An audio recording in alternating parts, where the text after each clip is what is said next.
from around the globe in sold-out arenas and humble churches, from out on the streets to your screen. And now, the time and what must be done.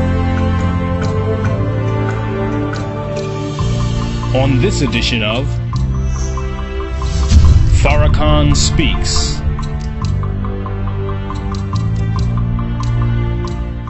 Greetings to you. I am Minister Louis Farrakhan, National Representative of the Honorable Elijah Muhammad, that great preacher of freedom, justice, and equality to the black man and woman of America and the Western Hemisphere, and to the aboriginal people of the earth, the eternal leader of the nation of Islam, and a warner to the government and people of the United States of America, and a warner to the nations of the earth. Our subject today on the 39th edition of the Time and What Must Be Done is why the transgenic seed and the natural seed cannot coexist, and why the grafted human being is disagreeable to live with in peace. In last week's broadcast, we said that coexistence between the transgenic or grafted seed and the organic or natural seed is impossible, because the transgenic or grafted seed will contaminate and eventually overcome the organic or natural seeds. The Honorable Elijah Muhammad taught us that one of the things that must be done in this time is that we must be separated from our former slave masters and their children, because time will prove that they are going to become more and more disagreeable to live with in peace. Unfortunately, race relations will continue to get worse, because the government just cannot provide enough food, clothing, shelter, and jobs or justice for us. And as we sit around waiting for somebody else to do this for us and demanding what we feel are our basic rights as so-called citizens, we are making our former slave masters and their children more angry with us, and thus they are becoming more disagreeable to live with in peace. And that's why the Honorable Elijah Muhammad said we must be separated if we don't want to continue to suffer great loss. We wish to examine this inability of the grafted human being and the natural man to coexist in real peace with justice, and why separation will prove to be the only answer to the problem between the black man and woman and the white people of America. On the back page of Muhammad Speaks, starting in 1962, and now on the back page of the final call, was the Honorable Elijah Muhammad's Muslim program. And the Honorable Elijah Muhammad said to me that what you find on that back page is the Constitution of the Nation of Islam, what the Muslims want and what the Muslims believe. And each of you that are listening to this broadcast, you will find that what the Muslims want is what each and every human being on our planet wants for themselves. The number one want. We want freedom, a full and complete freedom. We ask the question, can we grow fully without the knowledge and without the freedom to grow? Or are we yet slaves whose sphere of freedom is limited according to the wishes of our former slave masters? So if somebody can limit our growth, tell us how high we can rise, or stop us from rising, then we do not have a full and complete freedom. Regardless of the good of the 13th, 14th, and 15th Amendments to the Constitution, if there is no enforcement of these amendments, then they are not a reality in our lives. Then our freedom is curtailed. Our freedom is limited according to the wishes of our former slave masters and their children. The second point of the Muslim Constitution or wants are, we want justice. We want equal justice under the law. We want justice applied equally to all, regardless of creed or class or color. Can we get that under the construct of what is defined as America, its laws, and the mentality and attitude of those who administrate those laws? Today, we cry out for justice. Today we seek justice applied equally to all, regardless of our creed or our class or our color. But do we have that? No, we don't have it. And the question you have to ask yourself, do you think we can ever get it under the present rulers and their system of governance? Number 3, we want equality of opportunity. We want equal membership in society with the best in civilized society. How could this ever become a reality under the present construct? How can we ever have equality with the best in civilized society when we exist in a savage state? And the savage is a person that has lost the knowledge of self and is living the life of a beast. And the civilized person, who is the Honorable Elijah Muhammad and his representatives, are not allowed the complete freedom to civilize the savage people of ours so that we could become equal in society with the best in civilized society. Since we cannot get freedom, justice, and equality in this society under this rule and under these rulers, then the Honorable Elijah Muhammad says in point number 4, we want our people in America whose parents or grandparents were descendants of slaves to be allowed to establish a separate state or territory of their own, either on this continent or elsewhere. We believe that our former slave masters are obligated to provide such land, and that that area must be fertile and minerally rich.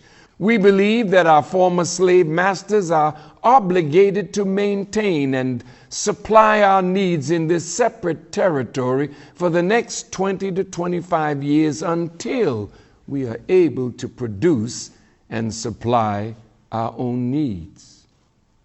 Now, here are his reasons.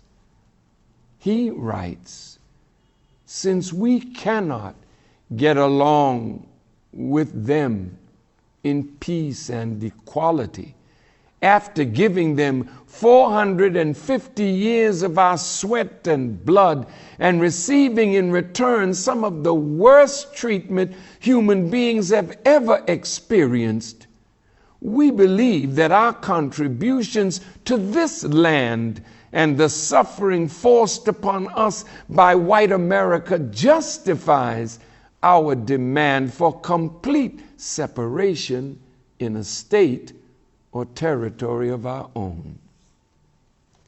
Let us look at some of the reasons why it is becoming more and more difficult for us to live in peace with our former slave masters and their children. The Honorable Elijah Muhammad taught us of the origin of the Caucasian people, that they were grafted from us, and they were given dominion and power to rule us, the original people, for a limited period of 6,000 years. He taught us how this happened, where it happened, when it happened, and most importantly, why it happened.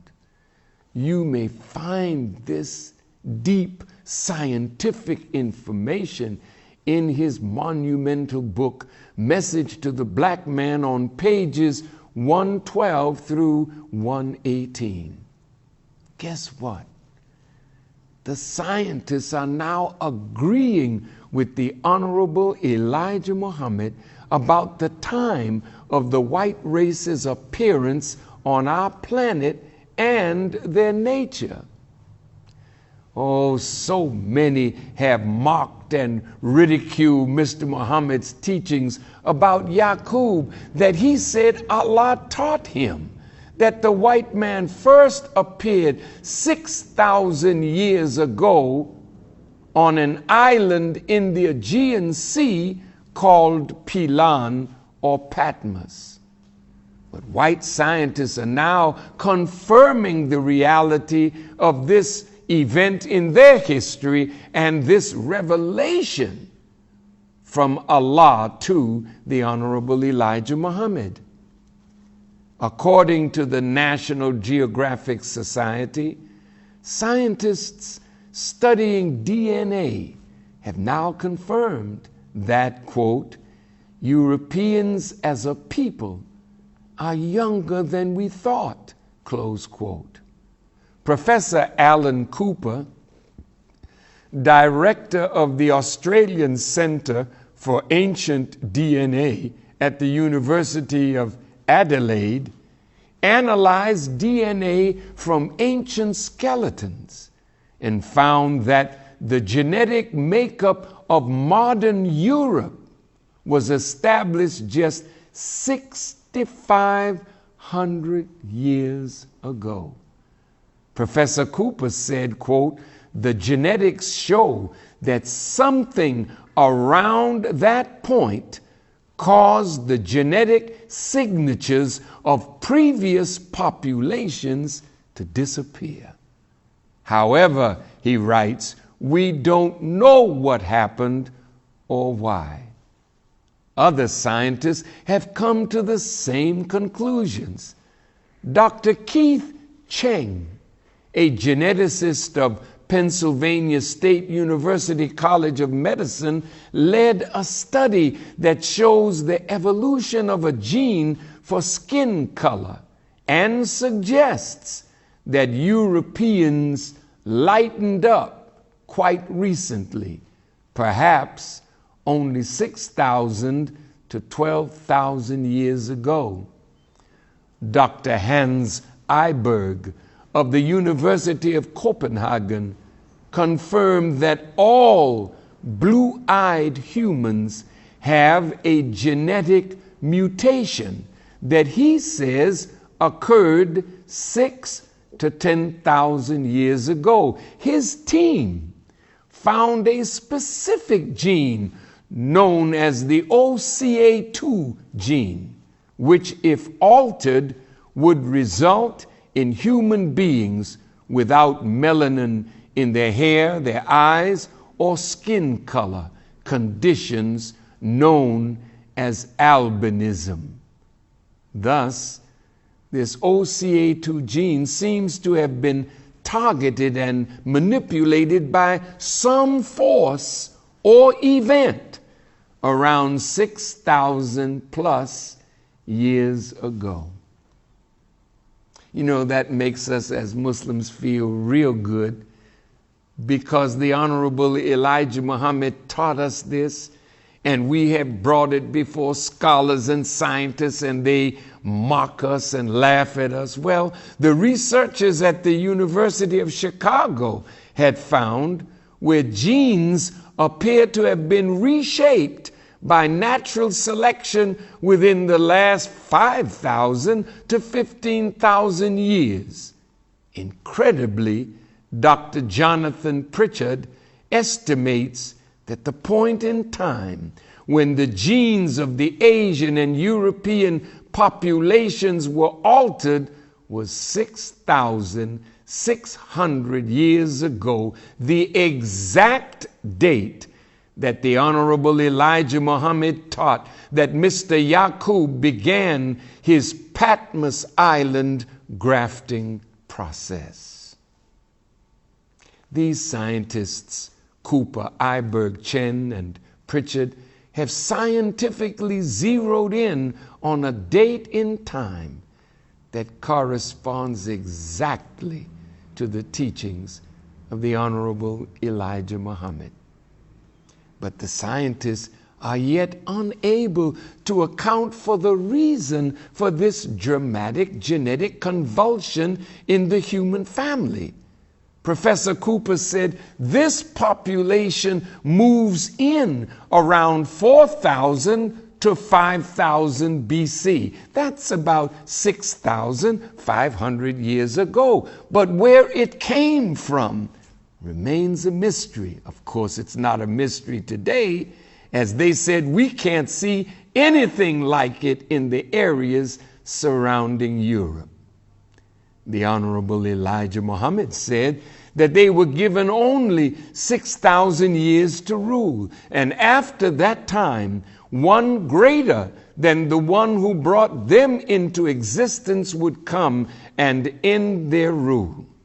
That one is referred to in the scriptures of the Bible as the Son of Man, and in the Quran, it is the great Mahdi whose presence would be made known by the Messiah at the end of the time of this new people to rule, and that end is now.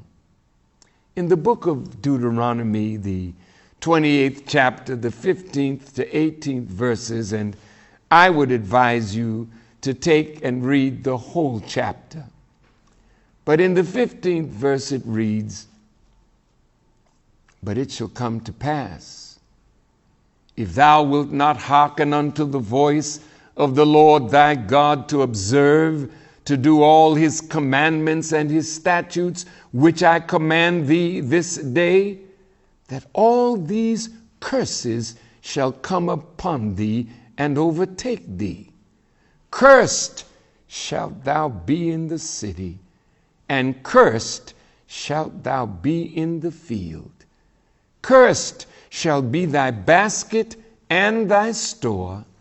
Cursed shall be the fruit of thy womb, and the fruit of thy land, the increase of thy kine, and the flocks of thy sheep." But the messenger of God warned us, the real children of Israel, let that which happened to Israel serve as a sign to us, that if we disobey Almighty God, Allah, and his Messiah, the same thing that is happening to Israel will also happen to us.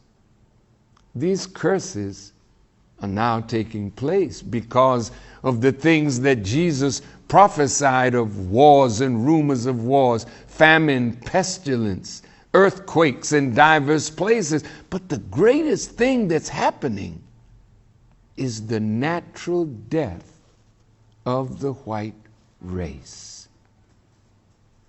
One of the factors that is causing our former slave masters and their children to be more antagonistic towards us is the white birth decline in Europe and America, and at the same time of their birth decline, the rise of Islam. not only in Africa and Asia, but in Europe, Canada, America, and now even south of the border. Europe and America's white birth decline and the rise of Islam. You know, on the internet, there's a group calling themselves America Working. They describe themselves as being committed to a conservative republic with one flag, one language, one country. And they are urging their supporters to take back our land and government. They state that one of their purposes is to educate people and to prepare them for the election of 2012, which you know what happened. On this website, they have a subject bar which says, quote, Nation of Islam. When you access it, there's a video entitled The Nation of Islam and Terrorism, with the flag that Master Farad Muhammad gave us as the flag of the Nation of Islam, the sun, moon, and stars, but the crescent is in its first quarter as our Nation of Islam flag. The United States government knows that we are not terrorists. This video deals with Islamic terrorism and the fear of Muslim world domination. Before I say what they said, let me say to all the people of America, to all of you who are listening, there is no record of members of the Nation of Islam threatening any member of society, threatening to burn or blow up any institution in this society. We open our mosques so that you can come and hear our lectures each and every week. And if that is not enough, you have your agents among us and you cull whatever we say on Facebook, YouTube, Instagram, Twitter. So you know our thinking and you know that we're not planning any evil against this nation of our birth and this nation where we live, nor are we planning to harm or hurt anyone.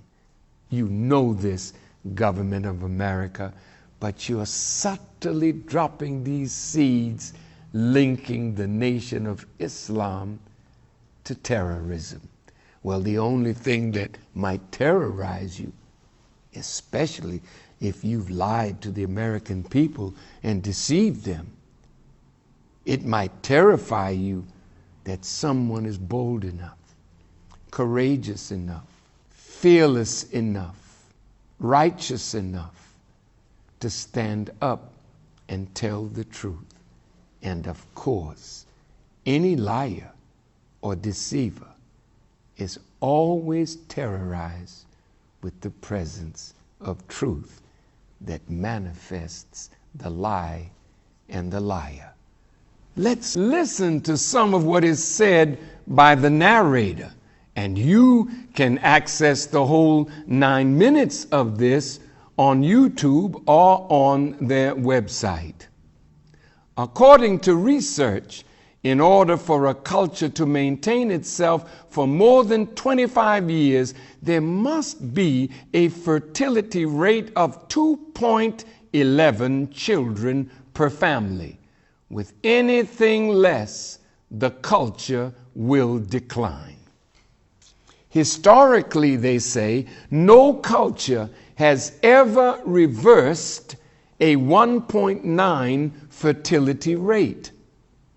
A rate of 1.3 is impossible to reverse because it would take 80 to 100 years to correct itself. As of 2010, the narrator says, the fertility rate in France is 1.8. In England, 1.6. In Greece, 1.3. In Germany, 1.3. In Italy, 1.2. In Spain, 1.1. Across the entire European Union of 31 countries, the fertility rate is a mere 1.4. Historical research tells us these numbers, according to this narrator, are impossible to reverse. He says, in a matter of years, Europe as we know it will cease to exist. Yet the population of the earth is not declining. Why? They answer, Islamic immigration. Of all population growth in Europe since 1990, 90% has been Islamic immigration. France fertility rate 1.8 per family. Muslim fertility rate per family 8.1.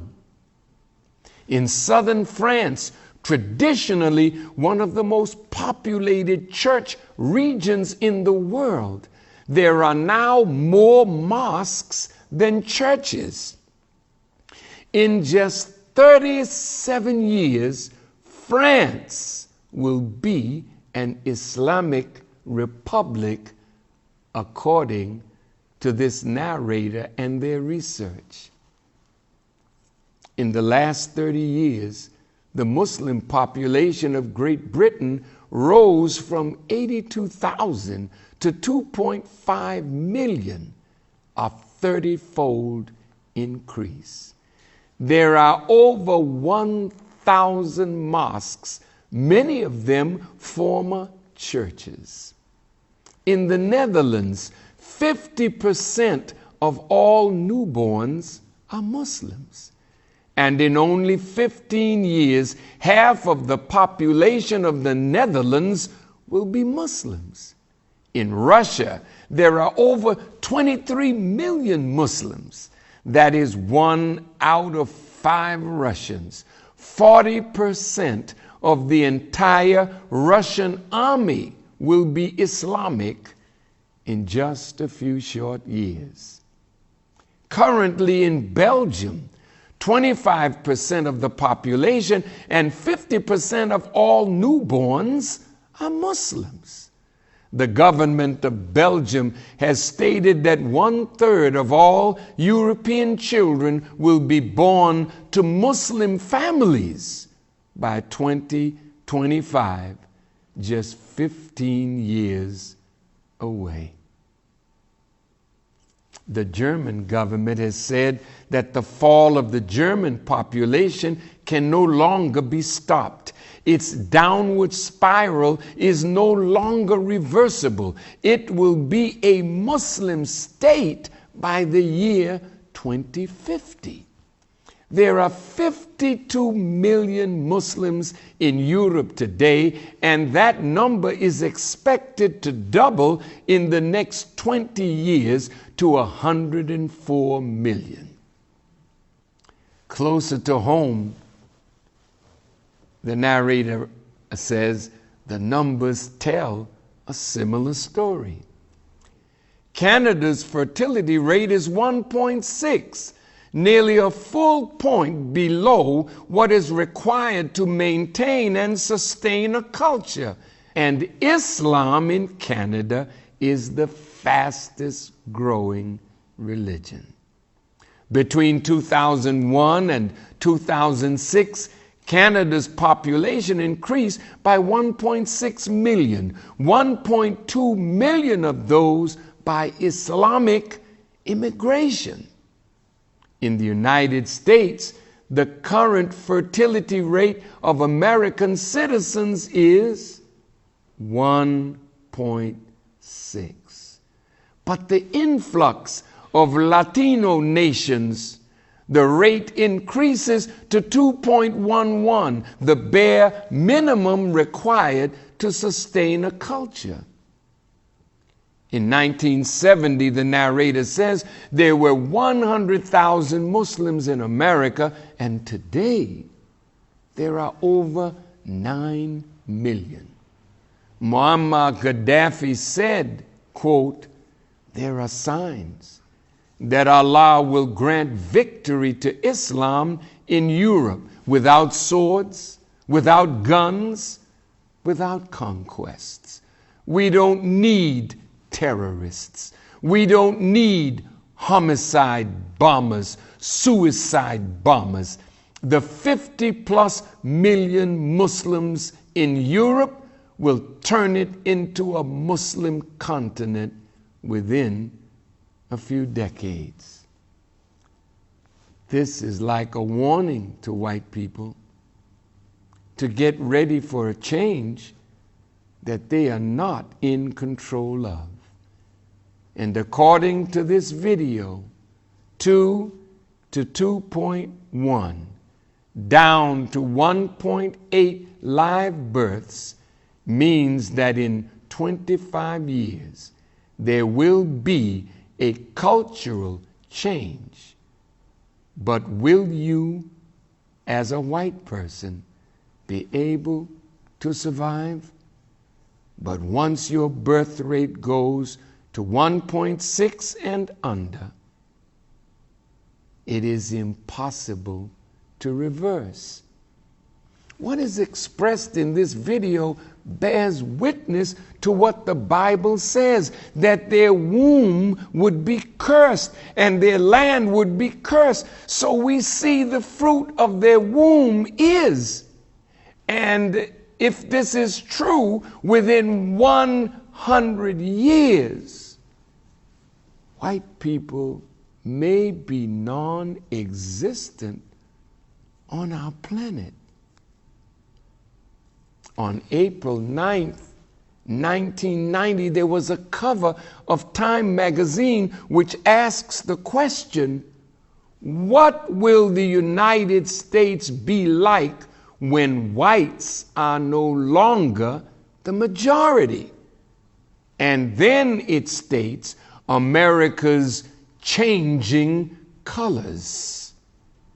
Inside, there's an article written by William A. Henry III entitled Beyond the Melting Pot, which states, quote, someday soon, surely much sooner than most people who filled out their census forms last week realize, white Americans will become a minority group.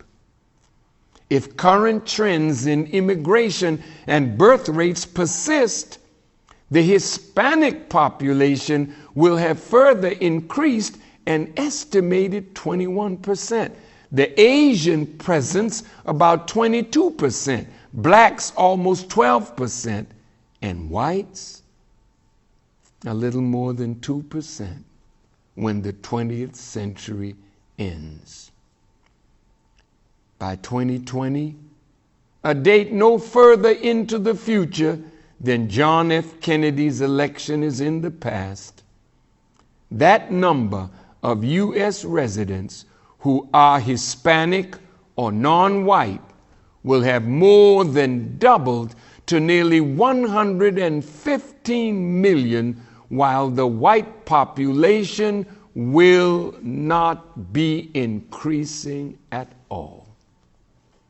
By 2056, when someone born today will be 66 years old, the average U.S. resident, as defined by census statistics, will trace his or her descent to Africa, Asia, the Hispanic world, the Pacific Islands, Arabia, almost anywhere but white Europe. The Browning of America offers tremendous opportunity for capitalizing anew on the merits of many peoples from many lands. Yet this fundamental change in the ethnic makeup of the United States also poses risks. The American character is resilient and thrives on change, but past periods of rapid evolution have also, alas, brought out deeper, more fearful aspects of the national soul. In the Holy Quran,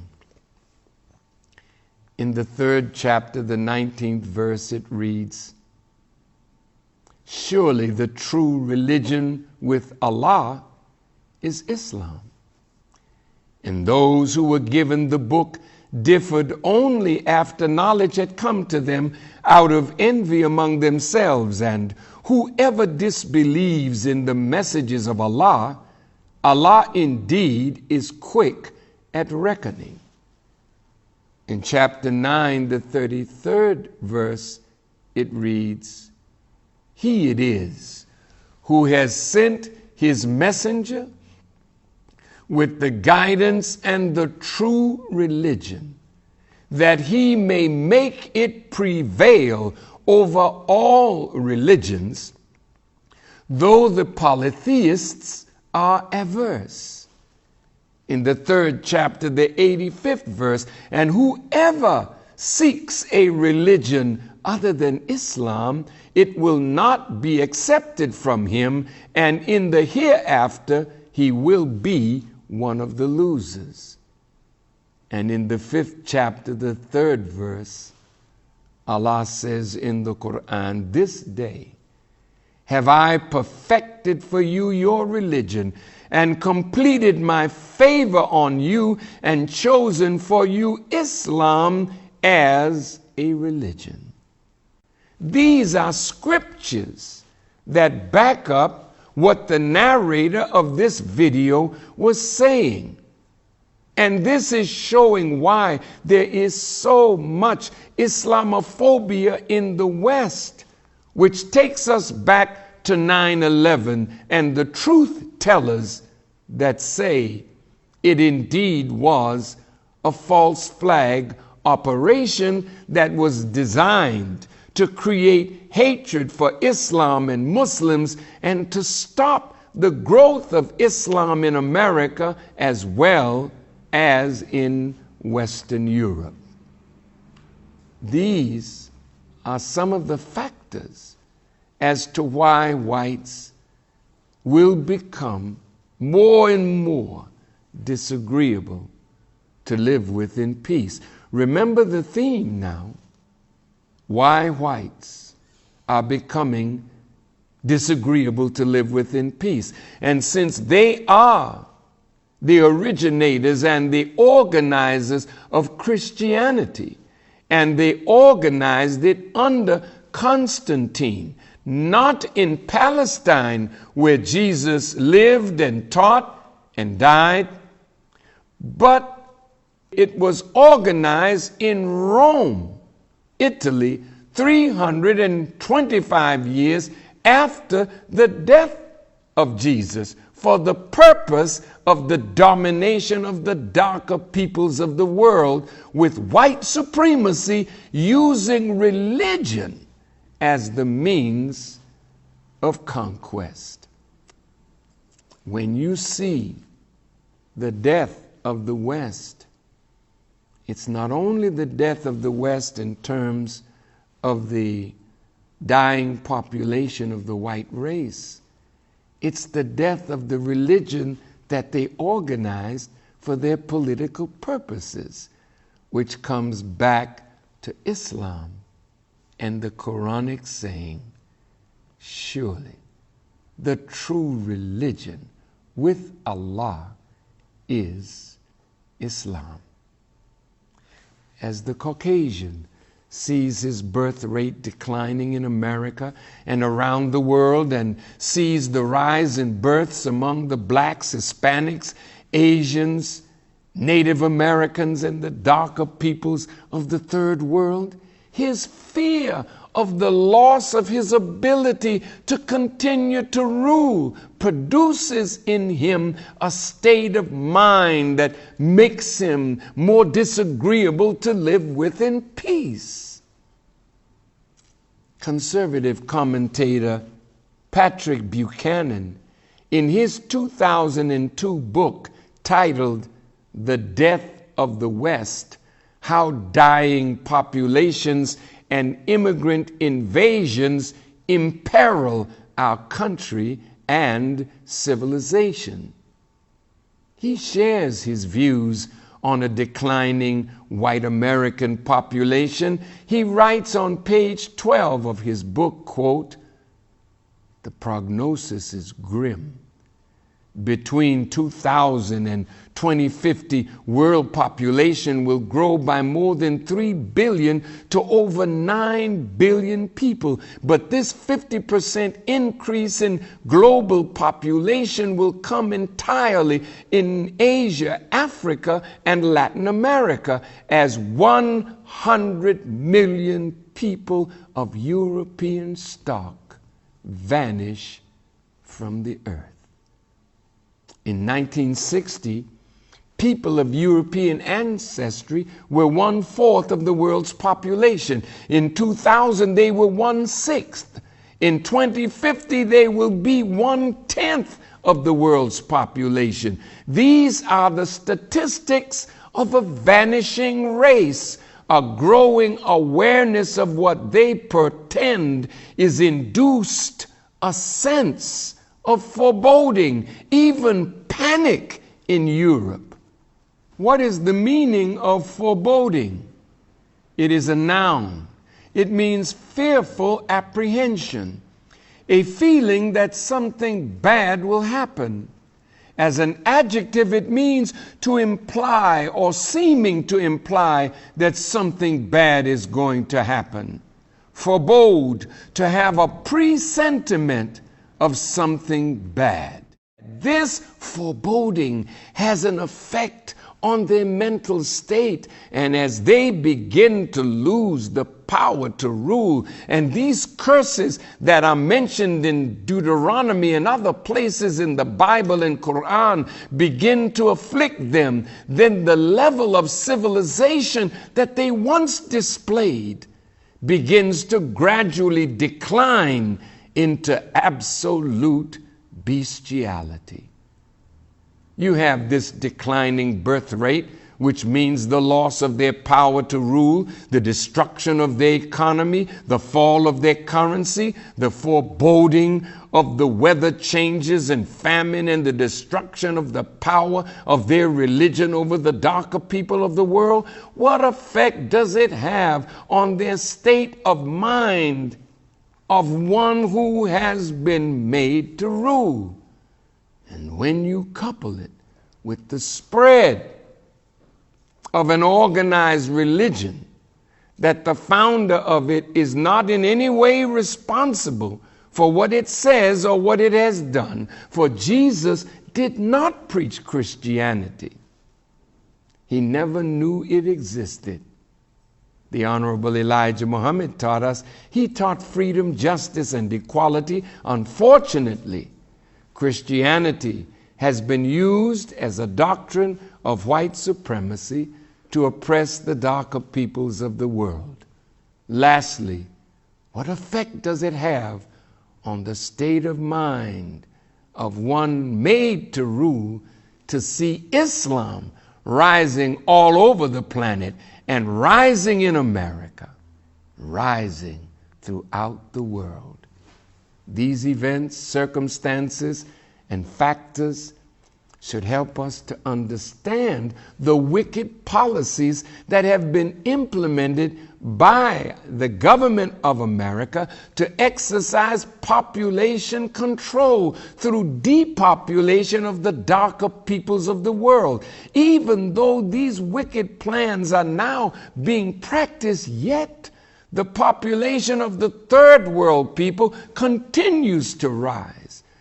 So even though we are being poisoned in the water, poisoned in the food by the spreading of disease, yet we are still here and we are still multiplying. But here's something to consider. For the state of mind of our black leadership class is, they can't see themselves in any way being separated from their former slave masters and their children. They can't see it. They don't want to see it. And really, most don't want it. To think of separation in a land of their own, using their creative talent and capability in every field of human endeavor, but using this knowledge for the benefit of self. And so when our leaders think like that, they're going to continue to press the government, press white people. We want to stay with you. And the anger is going to increase, and the blood shedding will increase, and soon you will see that it is the time in history that we must be separated. In 1957, the Honorable Elijah Muhammad was in a debate with J.B. Stoner, the imperial wizard of the Ku Klux Klan. It was a debate in written correspondence. Mr. Stoner said that in the future, the Klan won't wear robes. They will be in various police departments, in the various offices of government. They would be in the Supreme Court. They would be in corporate America, judges and prosecutors. But their idea, their mentality would be the same as those who had their white hoods on and hanged and castrated and beat blacks and burned crosses on our lawns. And this is what we're seeing today in America from the streets of stop and frisk, of this racial profiling, of judges and courts wherein we cannot seem to get justice. Well, finally, it is the presence of the truth of the time and what must be done that is also making the transgenic or grafted human being completely disagreeable to live with in peace. Let us look at how America, in which we presently live, was formed. In the Declaration of Independence, written almost exclusively by Thomas Jefferson, it reads, "When in the course of human events, it becomes necessary for one people to dissolve the political bands which have connected them with another, and to assume among the powers of the earth the separate and equal station to which the laws of nature and of nature's God entitled them, a decent respect to the opinions of mankind requires that they should declare the causes which impelled them to the separation." We hold these truths to be self-evident, that all men are created equal, that they are endowed by their Creator with certain unalienable rights, that among these are life, liberty, and the pursuit of happiness, and that to secure these rights, governments are instituted among men, deriving their just powers from the consent of the governed, that whenever any form of government becomes destructive of these ends, it is the right of the people to alter or abolish it and to institute new government, laying its foundation on such principles and organizing its powers in such form as to them shall seem most likely to affect their safety and happiness. What is the meaning of these terms? Unalienable, life, liberty, happiness. Unalienable means it is impossible to take away, not able to be transferred or taken away because of being protected by natural law. What is the meaning of life? It is a noun that means existence in a physical world, the quality that makes living animals and plants different from dead organisms and inorganic matter. Its functions include the ability to take in food of that environment, grow, and reproduce.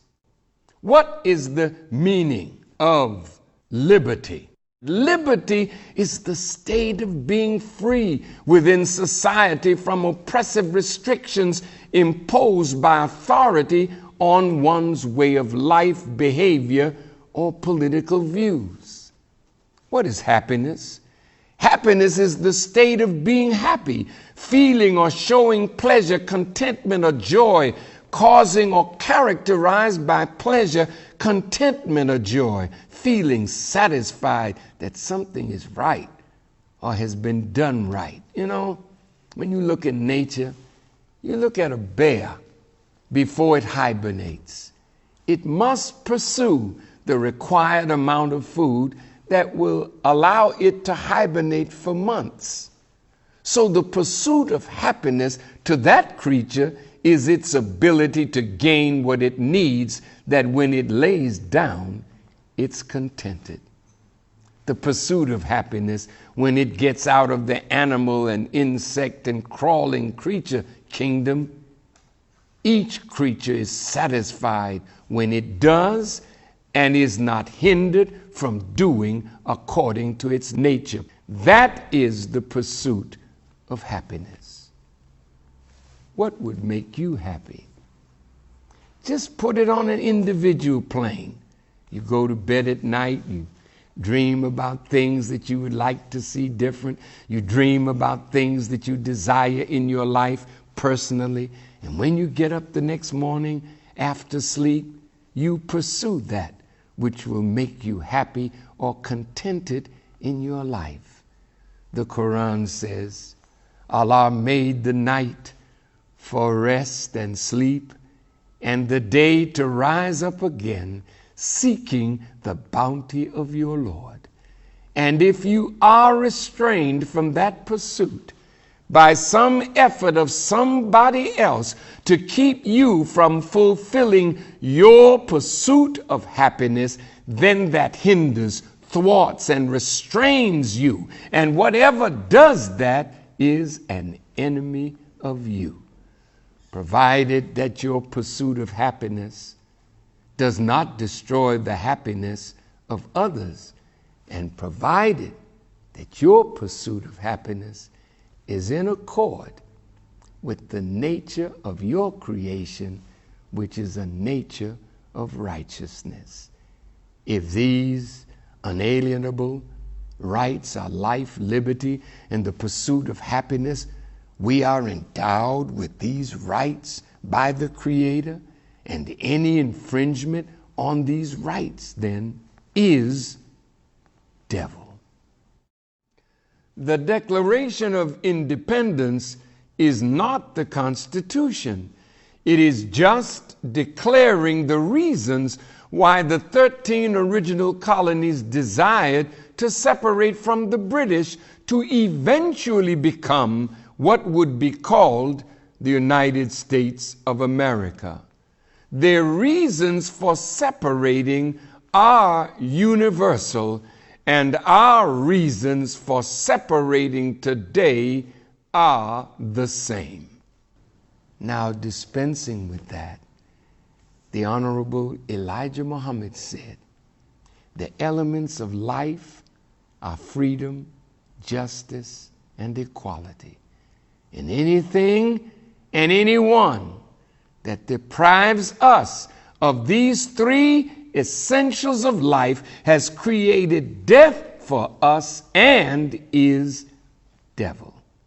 So if life is freedom, justice, and equality, and you oppose my freedom, you oppose justice, you oppose equality for me and for us, then how could I be happy when my pursuit of these justly endowed principles by my Creator are interfered with by your desire to keep me as a slave and as a tool. So you have become a devil to me now. So the question is asked in our lessons, can you reform devil? And the answer is no. All the prophets have tried. So what does that say? That you will never be content with somebody else being free from you if you are born to rule them, or you see yourself as entitled to rule. So if we come up and we say we do not want any longer to be ruled by you, then to you we have become a threat.